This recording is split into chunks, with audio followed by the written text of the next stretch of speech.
Bismillahirrohmanirrohim, pangkal segala kebaikan, permulaan segala urusan penting, dan dengannya juga kita memulai segala urusan.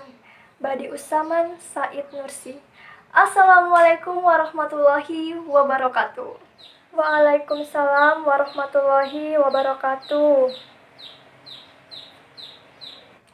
Good morning everyone. Good morning to Kak. How are you? I'm fine, thanks. That's great. Oke. Ada baiknya sebelum kita mulai pembelajaran, kita melafazkan surah Al-Fatihah dulu masing-masing agar dan semoga proses pembelajaran kita hari ini dapat berjalan dengan lancar dan ilmunya dapat juga kita serap. Maka dari itu, doa dimulai.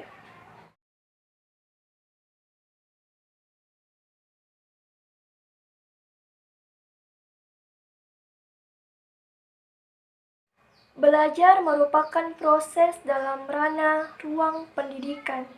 Tidak boleh ada kata bosan dan tidak boleh ada kata menyerah. Karena sejatinya belajar adalah proses untuk menemukan jati diri kita yang sebenarnya. Dan dengan belajar, kita dapat memanfaatkan ilmu pengetahuan kita untuk orang-orang yang berada di sekeliling kita. Nah, itu tadi sekedar motivasi pagi untuk adik-adik. Sekarang sebelum kita mulai pembelajaran, saya akan absen dulu ya. Oke, kita mulai. Natasha. Hadir Kak, sama dengan nama saya ya. Nah tadi kakak sudah absen adik-adik, sekarang giliran kakak untuk memperkenalkan diri kakak kepada kalian. Nah, hello, my name is Natasha Dianti Putri. You can call me Sister Natasha. And I'm from State Islamic Institute of Parepare. Kakak dari kampus IAIN Parepare. Nah, di sini kakak mengajar pada pagi hari ini selaku mahasiswa PPL yang akan mengajarkan terkait mengenai naratif teks. Oke? Ya. Sebelum kita masuk pada proses pembelajaran, ada baiknya kalau adik-adik mempersiapkan alat belajarnya dulu ya, biar kita bisa sama-sama fokus dan apa yang kita pelajari pada hari ini dapat terserap dengan baik. Oke, kakak kasih waktu ya, silahkan. Baik kak.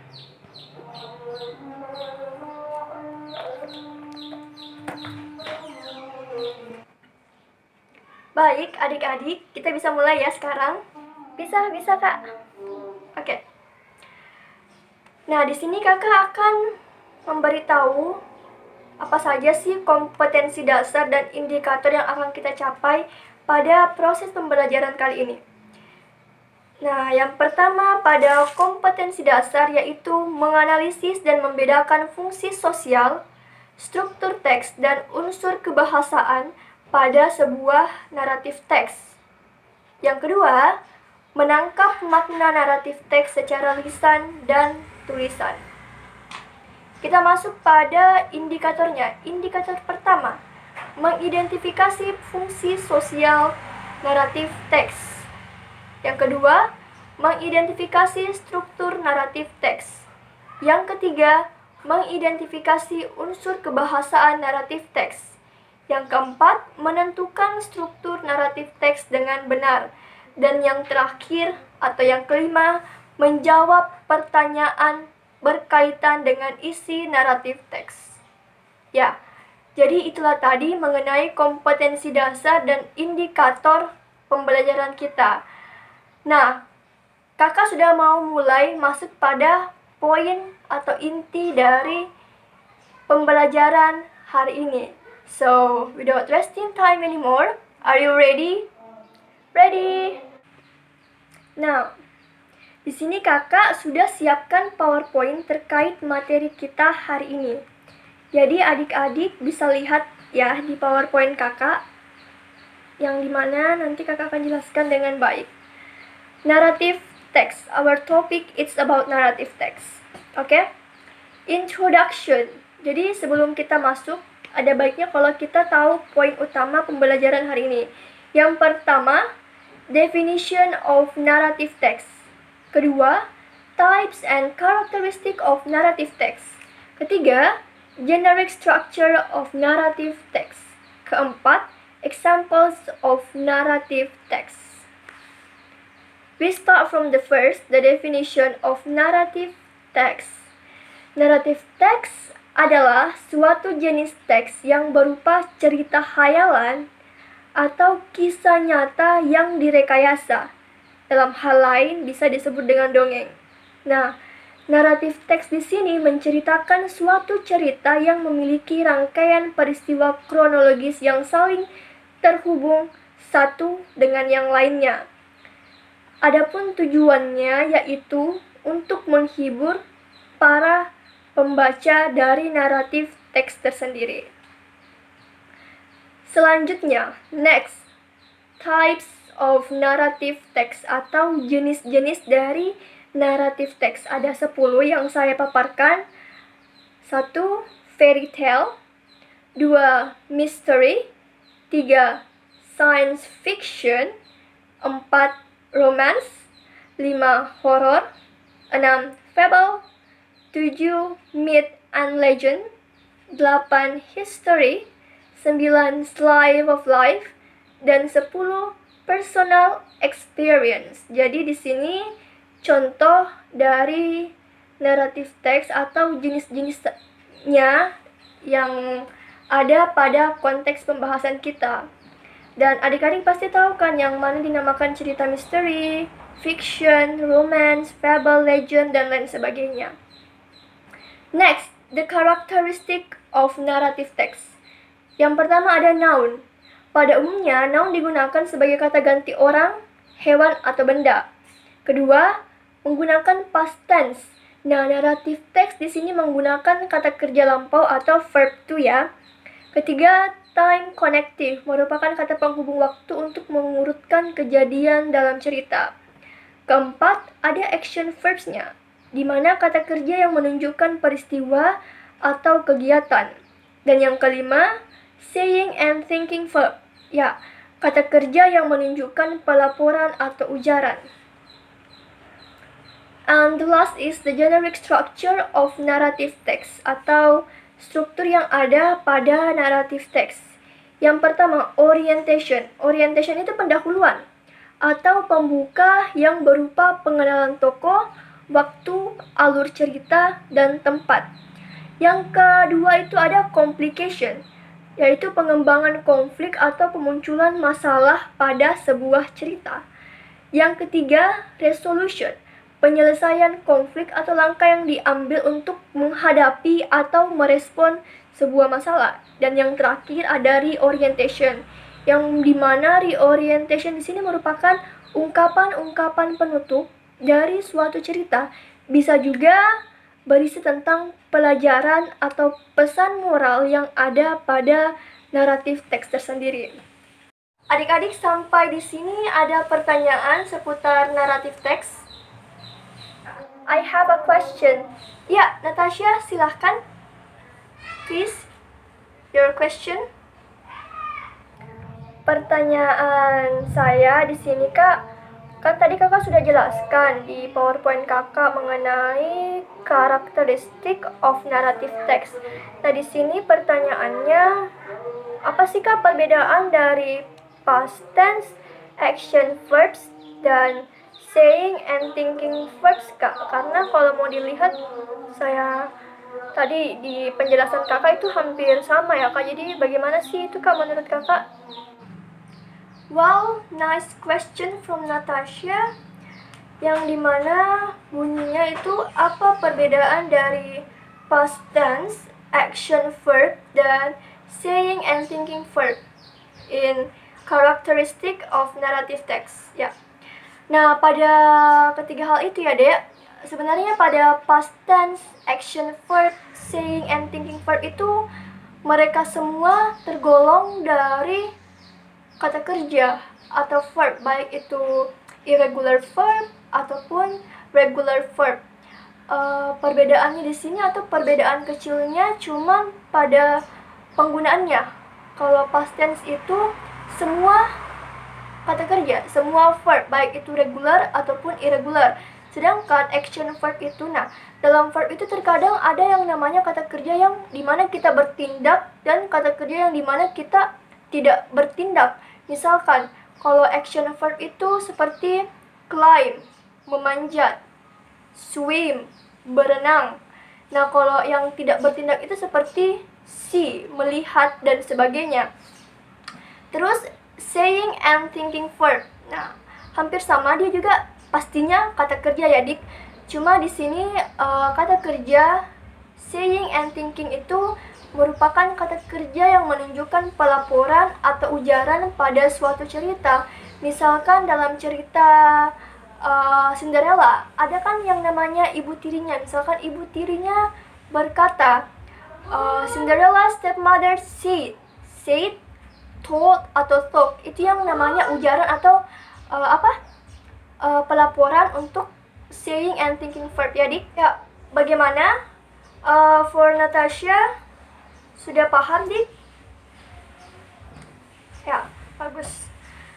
Oke, kita lanjut ya.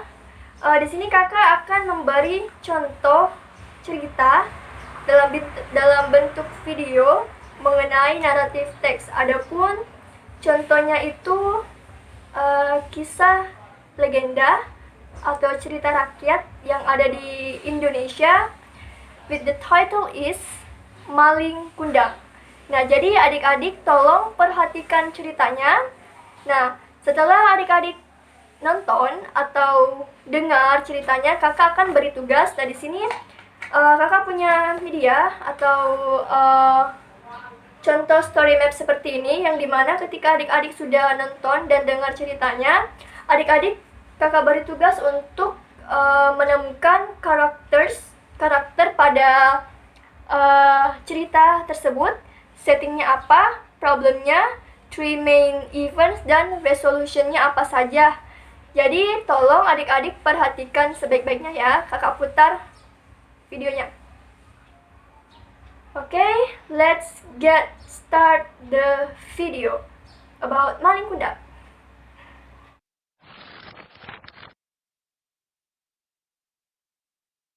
This is a story about Maling Kundang. He was a boy from a very poor family who lived with his mom. His father is a sailor, but he had already died. Malin was a smart boy, but a bit naughty. He always chased a chicken and hit it with a broom until one day he slipped off and hurt himself. The wound left a scar on his head. When Malin grew up, he decided to go to city, so one day he will become rich by the time he went back to the village. Malin's mother disagreed with his decision because he was the only one she had. But Malin had already made up his mind. His mother had no other choice but to let her only child go. Malin was traveling by sea, so he came along with one rich merchant. He was hoping to become one of his crew and learn from that merchant. Malin went to any place wherever the winds took him. Soon he will become a great successful man. Many years has passed since then. Malin has become a rich merchant because of his hard work and married the most beautiful girl in the world. And he had forgotten his mother as well as the village. On the other hand, Malin's mother was getting older. She missed her child so much that she had always wait for Malin's return at the harbor every day until one day there was a merchant who stopped by the village. She knew it was Malin the moment she saw him. What makes her so sure is because of the scar on his hand. But Malin denied her as his mother because Malin felt ashamed to his wife and the crew. Then he was gone. Malin's mother was really upset. Then she started to curse him. On his journey, Marlin ship began to shaking, and soon it turned into a story. Until now.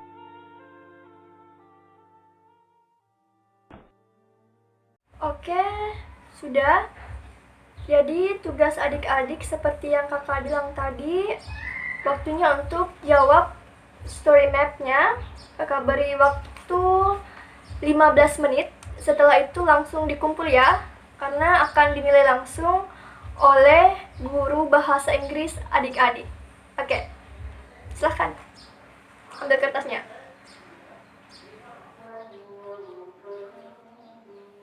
Baik kak. Oke, science is over guys. Sekarang karena berhubung waktu sudah hampir selesai ya adik-adik, jadi kakak ingin salah satu dari kalian untuk menjelaskan seputar materi kita hari ini. Ada yang berani atau ada yang mau menawarkan diri tanpa kakak tunjuk ya? Karena kakak akan beri nilai loh yang bisa atau yang aktif pada kelas hari ini. Ada yang mau? Saya kak, saya. Natasha lagi. That's nice students. Silahkan dik. Jadi adapun materi kita hari ini itu tentang naratif teks.